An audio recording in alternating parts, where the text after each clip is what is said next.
Coucou, bonjour tout le monde. Alors aujourd'hui je suis hyper contente et hyper excitée en même temps de vous retrouver pour vous présenter la première chaîne YouTube de Mama Hélène. Dans cette première vidéo, elle nous dévoile ses secrets de préparation pour le malingua, le poisson-chat, yaotumba et les épinards. Donc regardez cette vidéo, likez, postez vos commentaires. Cette première vidéo sera diffusée en lingala, mais pour les prochaines, il y aura une traduction. Alors, qui est Mama Hélène? Mama Hélène est traiteur. Ça fait 19 ans qu'elle exerce dans ce métier. Et ce qui a fait sa grande renommée aujourd'hui, c'est le fameux poisson-chat Yako Tumba. Donc, regardez. Elle nous dévoile ses petits secrets, ses petites astuces. Cette vidéo est pour tout le monde. Vous savez, on a tous une manière de préparer. Et puis, de regarder, voilà, ça peut nous apprendre des nouvelles astuces, d'une nouvelle façon de faire. J'invite vraiment tout le monde à regarder cette vidéo. Je vous dis merci. Et bon visionnage. À très bientôt. Bye bye. lelo na ndako ya jena toza na biloko misato tokosala ngolo, tokosala malangwa, tokosala épinard. Lelo nabandi na ngolo na ngai natia yango na mai ya chede ya robinet ya kotokisa te. Nazwi gros sel, souvent nga nalingaka mpenza gros sel oyo eyaka mpenza salite wana ya kaki oyo mpenza le vrai gros sel oyo ezalaka clair wana eza deja bamélange na baproduit. Nalingaka mpenza oyo natia yango na mai ya robinet me chede o chede wana natie ngolo na ngai, ngolo yango oyo natie na kati. Namonaka bato mingi bakamataka le mosusu éponge ya ménage azonika ngolo ou bien azwi vinaigre citron atie. Non, ngolo fo azala naturel. Ntango natie gros sel na nga ezolongola bazei, deja ezolongola bazei, ezolongola basalite yango natie. Natiki yango nano mokie na mai etrempe. Après ntango nakomona ke bangolo bazei elongwe, nabandi kosokola ngolo na ngai na kati ya ngolo. Moni eya na bandi moko ya mwindu, eza na bato mingi bandi oyo balongolaka te, azwi kaka sokoli ngolo asali. Bandi oyo yango mpenza moto epesaka ngolo zei solo salite. Tanto moto soki alia yango omonaka osala mpe diare soki adigere yango bien te, estoma na ye ekokaka kosupporte te, mwana moto akoki kosanza, moto akoki kosala mpe diare mpona bazei oyo. Na zei mpena ya ngolo ezalaka na motu, eza na poso te, poso eza nango zei te, me bato bayebaka te. Zei ya ngolo ezali awa. Ntango ozosala ngolo okati awa esika oyo eza na bamakila moko mibale ezalaka awa na kingo. Na bakongo tobenga yango matokolo. Bambuma moko ya makila ezalaka bisika oyo yango nde zei ya ngolo.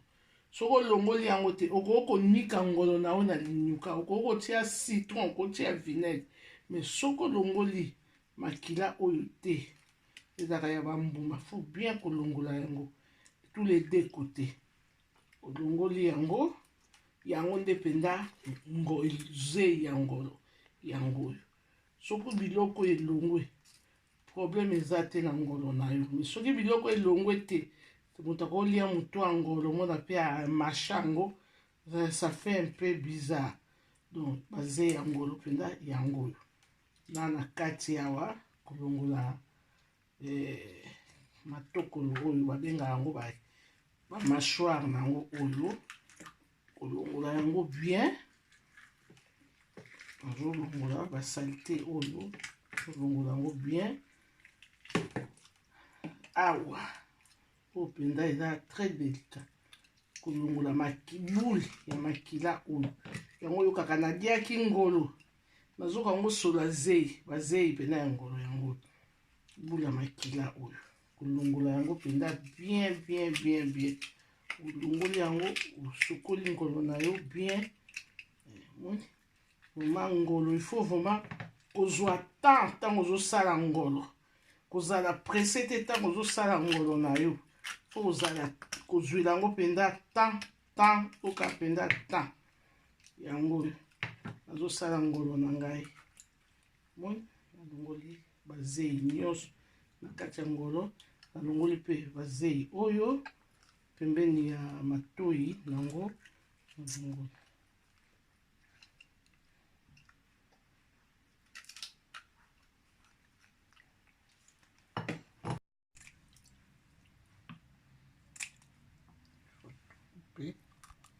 Pour que ça soit bien présenté dans l'assiette.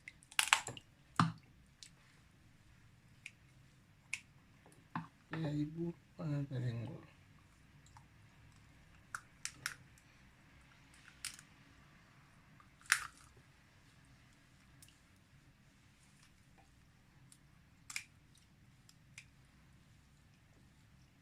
Romi na étape ya osala malangwa. Nde expliquer bino na ebandeli. Oza biloko misato kosala légumes vertes, malangwa, ngolo. Tokomi na étape ya malangwa. Ngolo nanga natiki yango nanu mokie na mai ya mungwa po mungwa mpenza ekota bazei wana elongwa.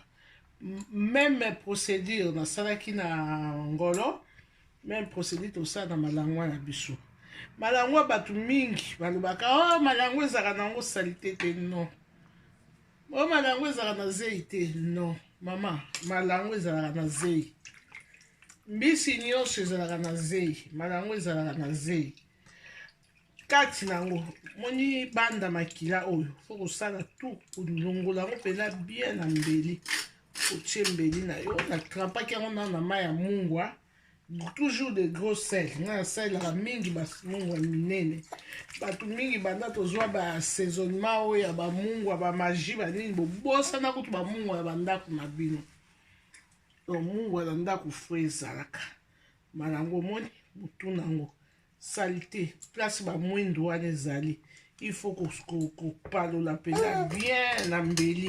Mais par contre malango azalaka na zei yawa na kingo te, poso na ye moni bino bozolobaki aza propre aza na salite te. Non, moni nde totie yango na mai ya mungu. Tala bazei yango ebimi, ya zei ebimi. Nasokoli malango na ngai bien, nalongoli bamwindo nyonso na mokuwa oyo ezolongwa bien, nabendi bamafuta pembeni. Ngai l'habitude soki vana namoni partout mutaka vana na mafuta ebele ne mosu nalongola yango vraiment na mbeli na kati. Soki omoni koliaka graisse mingi te, oza na problème ya graisse, ozwi mpenza ciseau na yo okati vraiment bagraisse wana olongoli yango. Mais oyo totiki yango bongo mpo eza mpena na graisse mingi te. Donc malangwa na biso yeyo tozokende na kobongisa yango, après tomarine yango.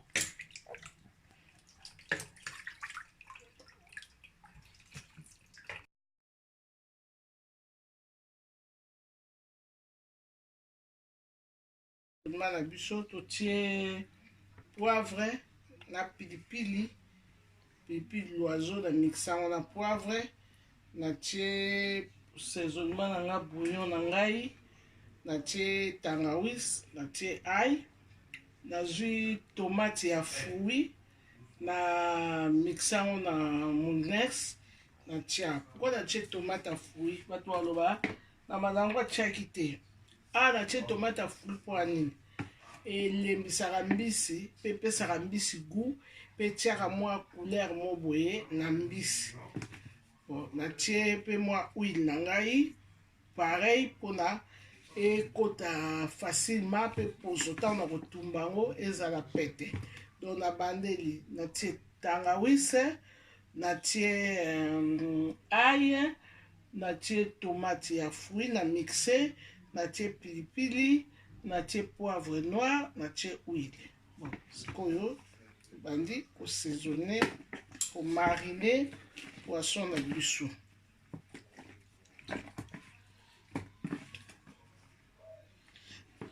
En tout cas, na conseiller bino ntango ozosala poisson na yo, faut kozala toujours na bagant mpo otiaki pilipili, faut kokotisa vraiment na maboko partout mpo ekota. Système on a nazo-saisonner, nazo-mariner boye en terme ya cuisine, nazo-mariner. En tout cas, on tikaka poisson 10 minutes. Continue sur la carte.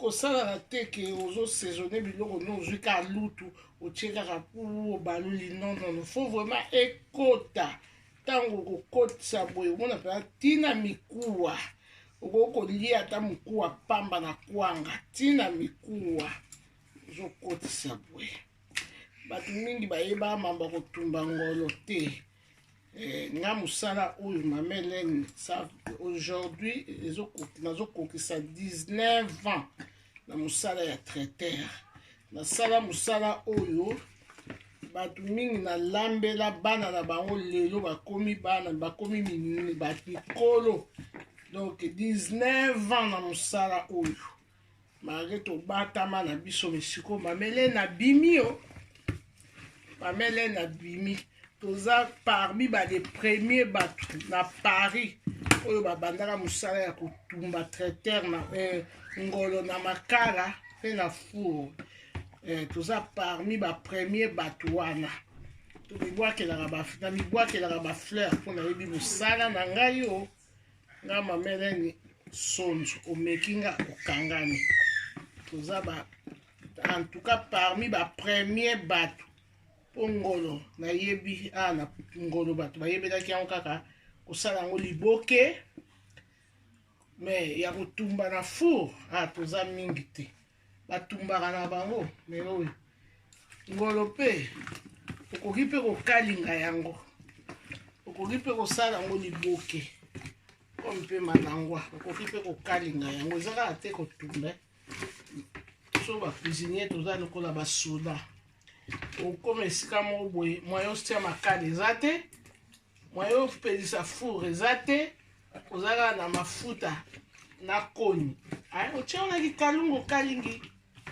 ekozala mpe kaka kitoko nasilisi sikoyo kosaisonne manangwa na nga nasilisi mpe kosaisonne ngolo na ngai tokotika yango efanda ata 10 minutes mpo saisonnement ekota nsima tokotia yango na four sikoyo topase na etape ya légume na biso ekota rapide na kati ya biloko ezala viande ezala poisson yango wana tiaka huile malgré oyo ezalaka na mafuta mingi mais toujours fo kotia kaka huile ndambo po ekota ntango ozosaisonne ozokotisa ye bien bato mingi balobaka non ngai nasaisonnaka biloko na ngai na veille po poisson fo saisonne yango na veille po ekota nono eza ya solo te kaka na minute wana kaka kosaisonne okofandisa poisson no même 5 à 10 minutes otie na four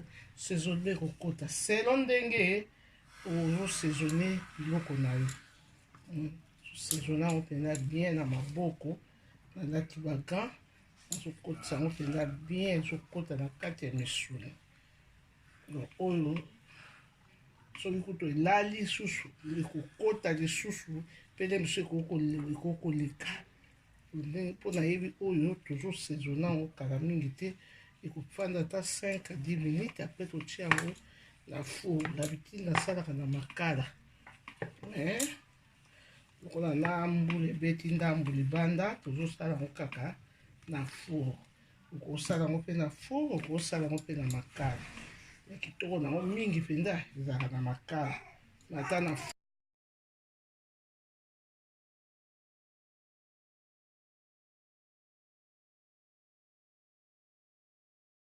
aza na possibilité ya kosala na makala te tozosaisonne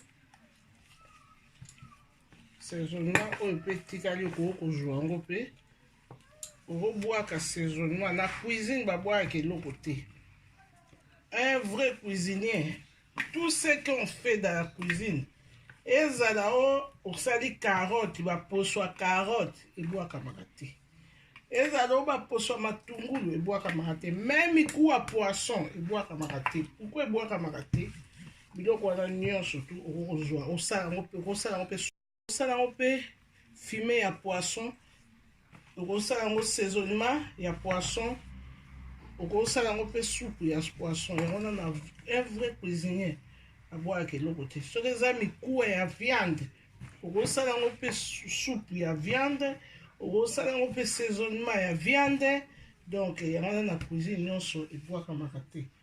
Un vrai cuisinier agaspillaka biloko te. Oyo etikali oyo ozwa yango mpe otia yango na congélateur ou bien otia yango na frigo. Otia yango na frigo mais ewumela mpe te bikolo ebele non. Okofanda ata 2 jours oyebi ke okoki kosalela yango mpe biloko mosusu.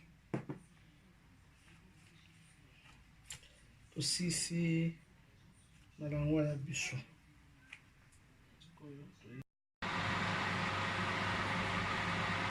Voilà, donc là, comme vous voyez, on a mis le poisson dans le four. Donc on a mis le poisson chat et le malangua dans le four.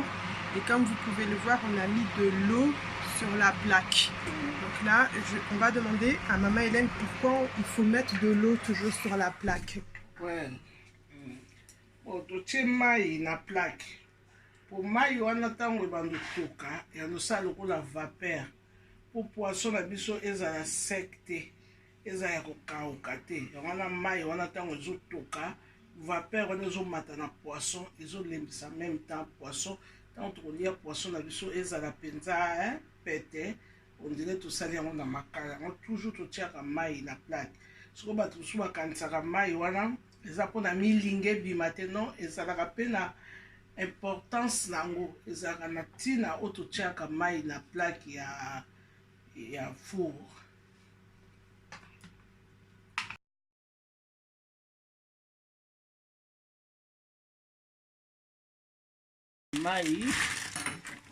Qu'est-ce qu'on a mis dans l'eau? On a mis des gros sels. On a mis dans la bicho etikala vert.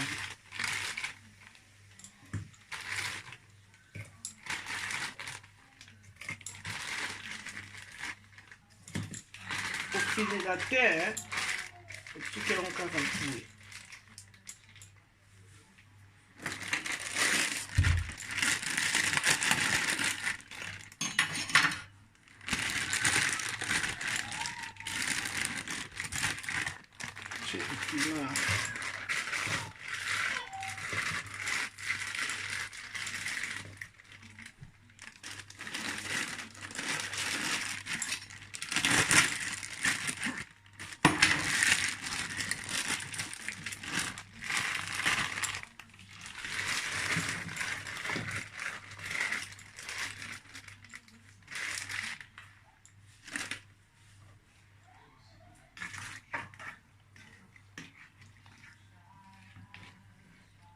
Otie pilar na yo otiki yango na mai kofilika te na moto etoka po ndenge ekobelela boye etoka.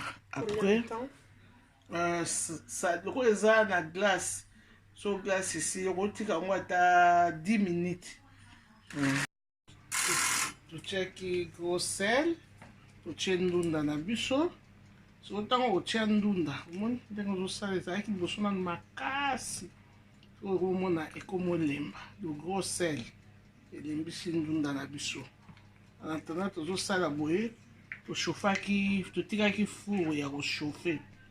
Lokola tokotia poisson na four, il faut four ezala déjà na moto, ezala déjà ya kochauffe po poisson eumela te ekanga te. Soki tozotia poisson na biso na four.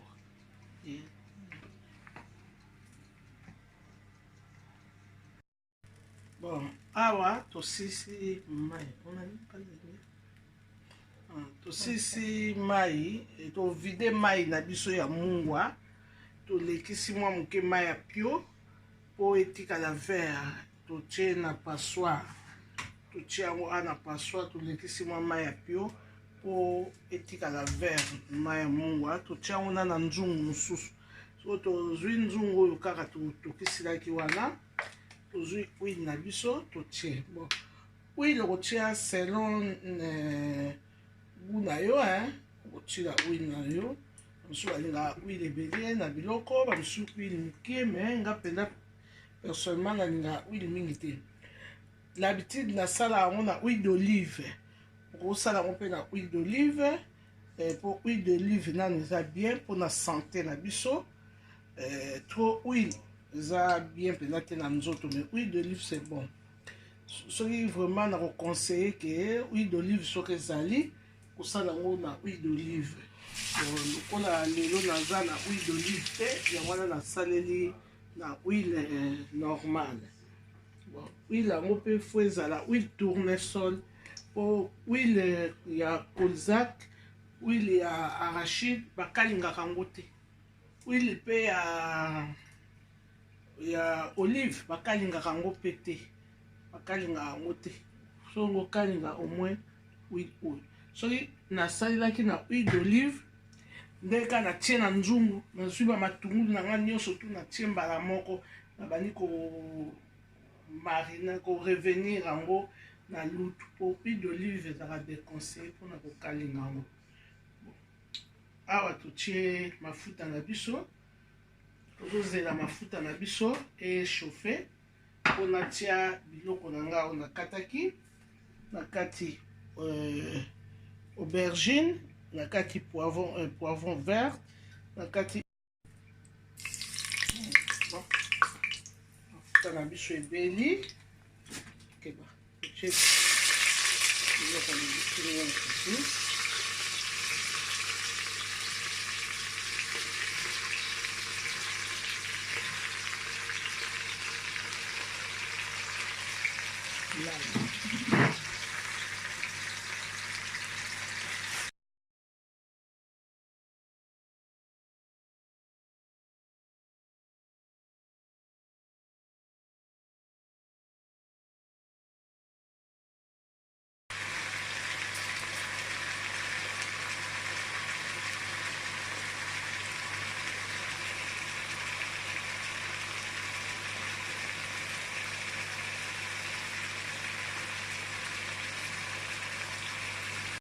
ail oyo ezali kobalela biloko na biso ndunda wana ndenge eza wana esi ebeli nano eza deja ya kobela po ndenge natikaki yango na mai ya moto ka mai ya mungwa natikaki yango mpenza ebela ezobalela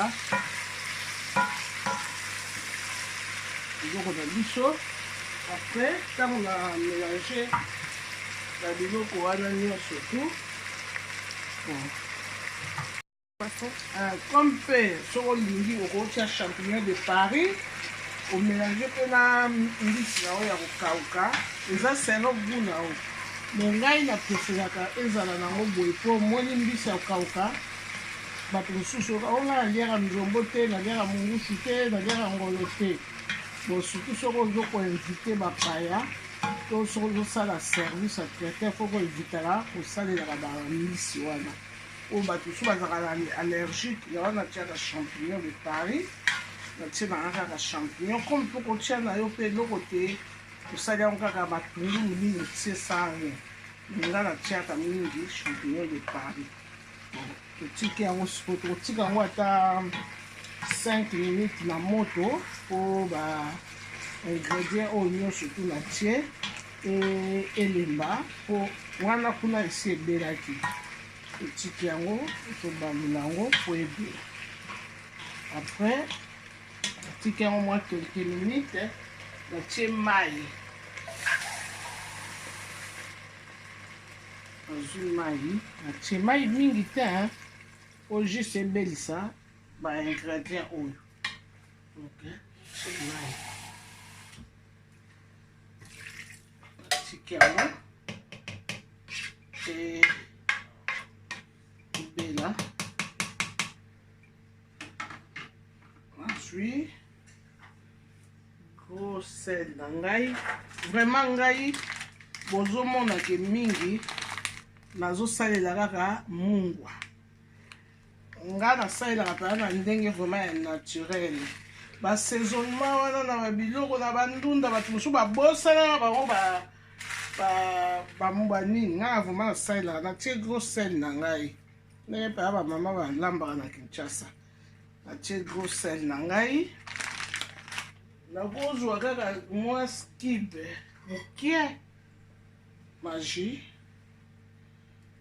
mpo kaka ematisaka agu me ke oke ekoma vraiment neti biloko na ngai nalambela yango natia mungwa te nononono nazwi magie mokie kaka mpo ematisa agu natie magie na ngai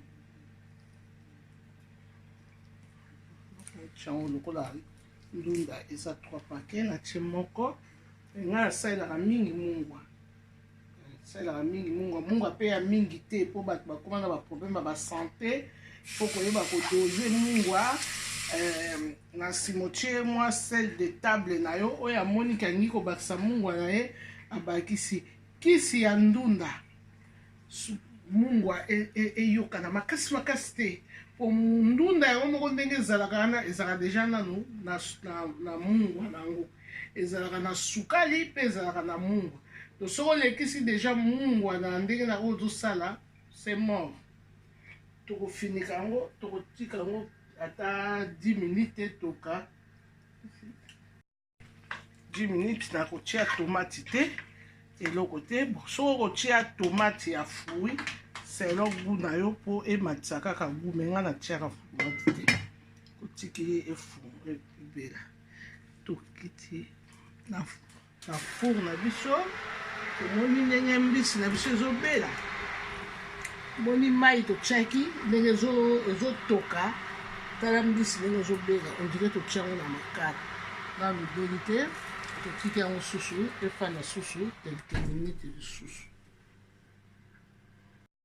Donc là, 10 minutes après. 10 à 15 minutes, esangani ba aubergine ebeli, poivron ebeli, matungulu ebeli. Donc, sikoyo tozozwa légume na biso oyo tosalaki totiaki pembeni.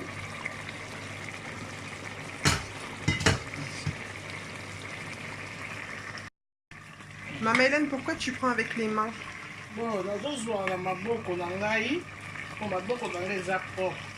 Yango wana un cuisinier fo maboko ezalaka propre. Poni naa na vernis te, naa na manzaka te, toujours naza pembeni ya mai avant nasimba nasokoli maboko na nga, maboko eza propre. Po soki naza na vernis nakoki kosimba yango boye te fo nalata bagant. Fo nalata bagant po moni so nazalaki na vernis. Bavernis ekoki kotikala na ndunda soki mpe nayaki na manzaka mwa salite nasimbaki to eloko ekokaki kokota apres ntango ozosimba boye ezotikala na biloko yango wana ifo vernis ezala te manzaka ezala te bage ezala te montre te donc ozalaka ndenge wana. Pourquoi tu as mis un foulard? Foulard natie pareil hein.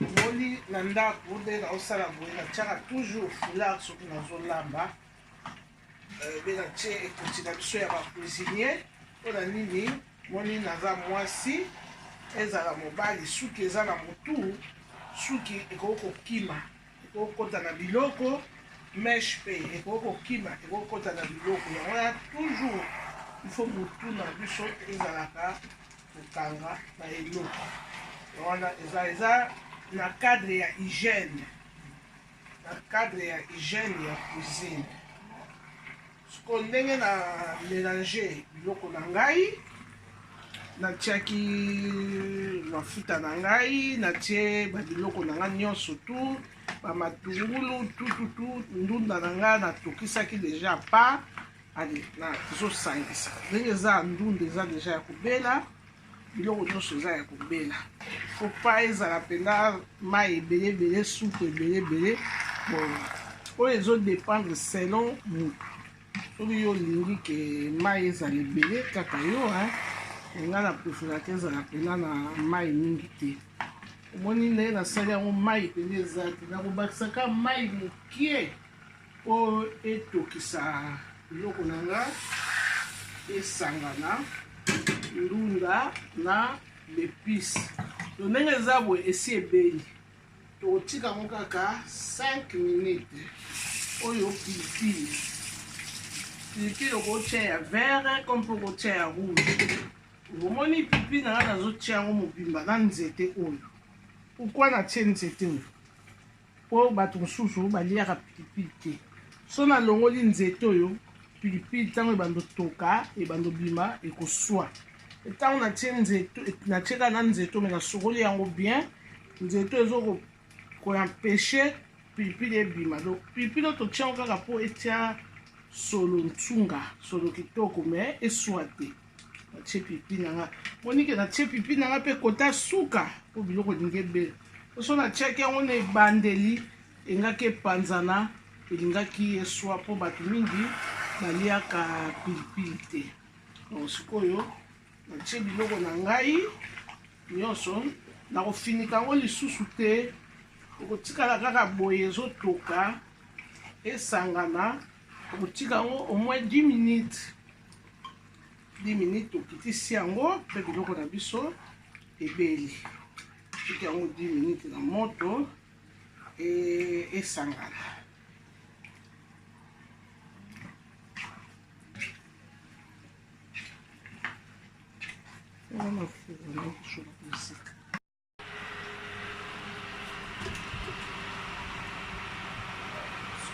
Totiaki poisson na biso, totiaki yango au moins 40 minutes. Four oyo ebelisaka se na likolo. Soki otie na four oyo ebelisaka likolo kaka na se, na 40 minutes otie na 40 minutes 20 minutes obaluli, 20 minutes ozongisi.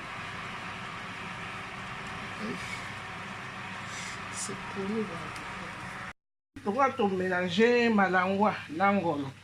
Ngolo loko eza ya mikie mikie, ngolo ebeli avant malangwa. Tokotia mbeli mokie po totala mpe na kati ya misuni na biso. Moni ngolo ebeli. Goûter.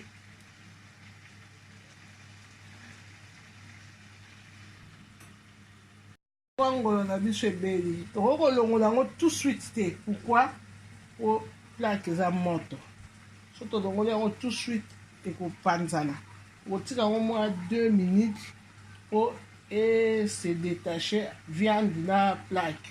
Pe tokolongola malangwa nde nanu ebeli te po malangwa eza minene. Tokozongisa su malangwa ata 10 minutes na moto. Malangwa nanu ebeli te.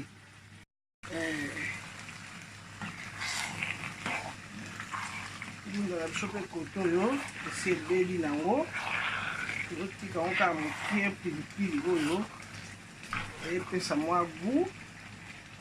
Baai totiaki mibimba, topanzi baai na biso. Panzi baai na biso.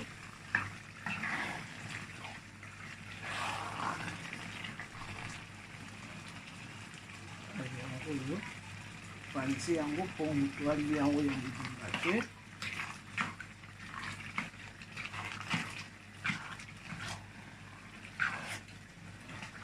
Mikunda na biso etikali kaka ata 5 minutes tozokanga moto ndundu. Moni pilipili oyo etikali kaka mobimba.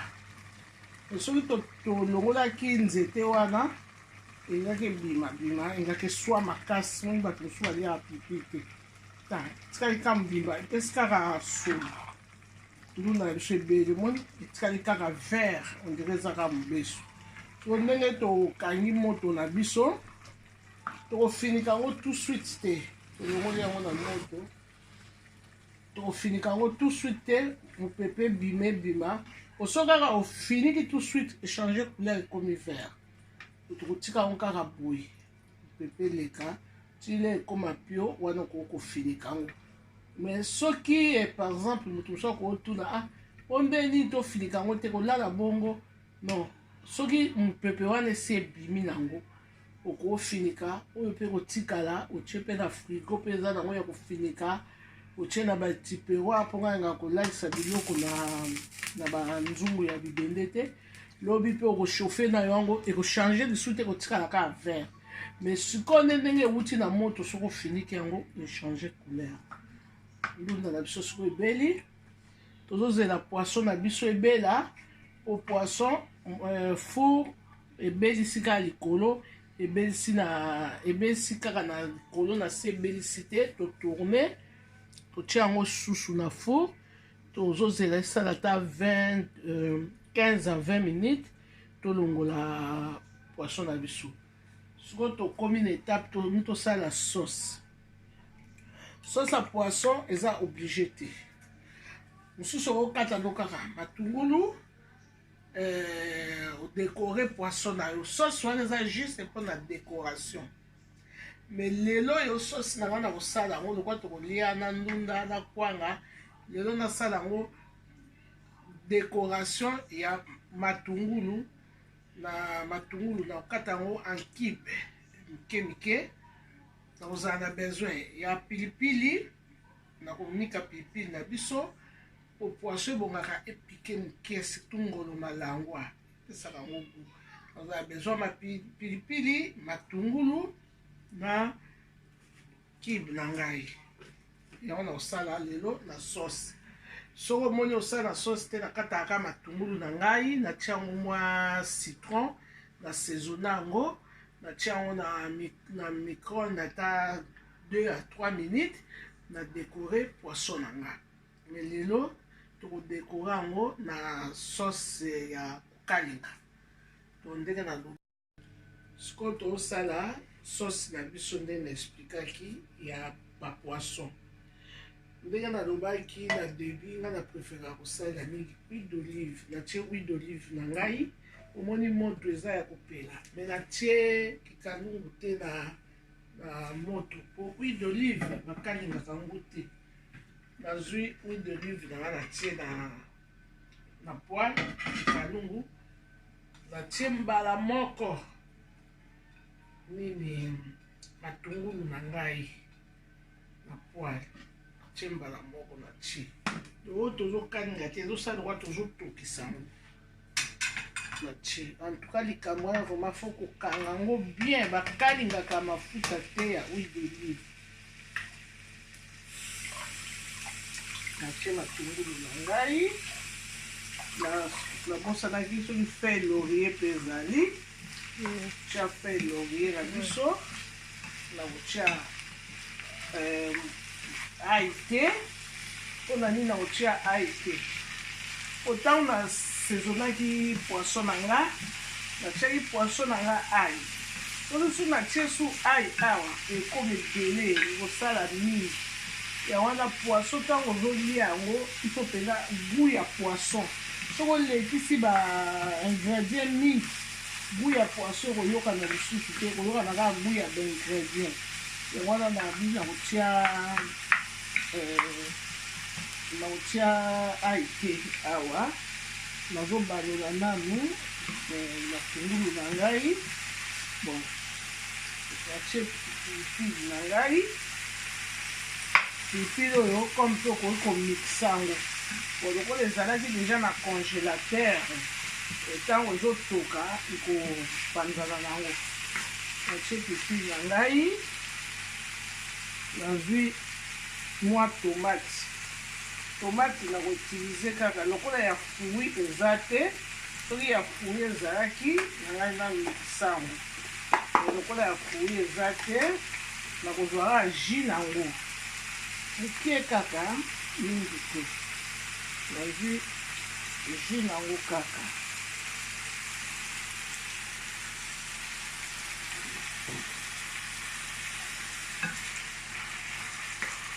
Soso naosala tokoliela yango malangwa, tokoliela yango mpe ngono.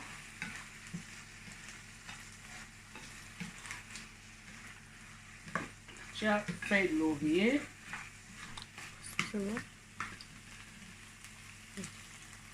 Tia feuille laurier.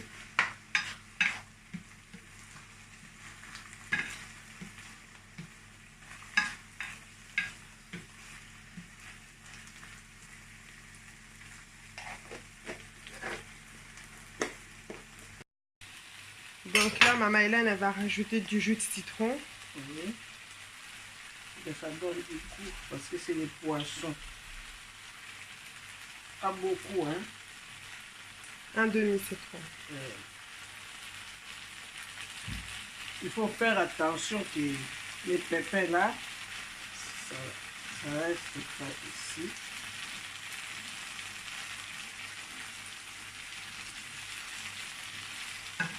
J'ai mis un demi-citron. On baisse le feu ou c'est bon comme ça? On baisse le feu. Baisse un peu.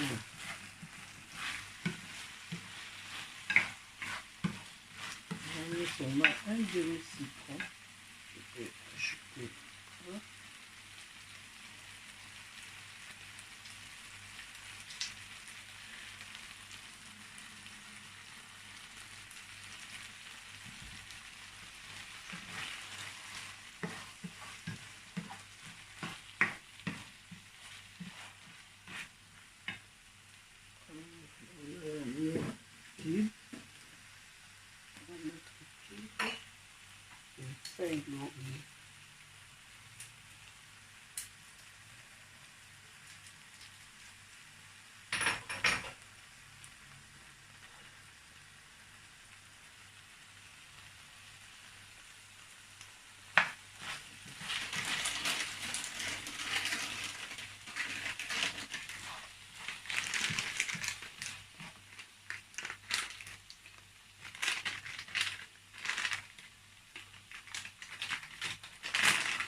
Alors, toujours passer les feuilles de laurier dans l'eau. Hein, dans l'eau, oui, pas. il faut laver. Il faut laver toujours.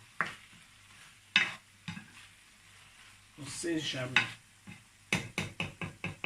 Maintenant, je vais mettre un peu de l'eau.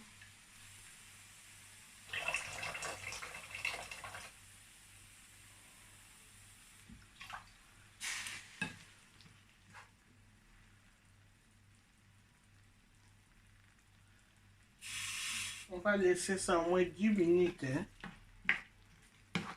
On va laisser 10 minutes. On couvre ou on laisse sans couvert? Non, non. On laisse comme ça. Comme vous voulez. Comme vous voulez. Moi, je préfère laisser ça comme ça. Parce que si tu couvres ça, ça va encore sortir beaucoup de l'eau. Parce que de l'eau là, ça va laisser seulement d'huile avec les oignons. Mais si tu couvres ça, ça va faire sortir encore beaucoup de l'eau. On laisse ça quelques minutes. 10 à 15 minutes.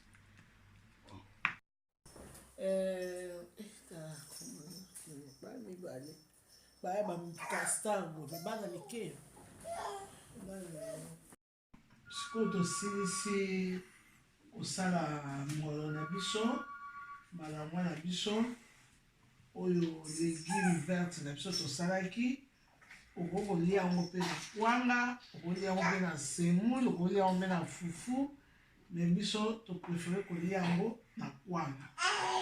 Donc légume verte na biso yango oyo. Bon appétit. Bon appétit tout le monde. Merci.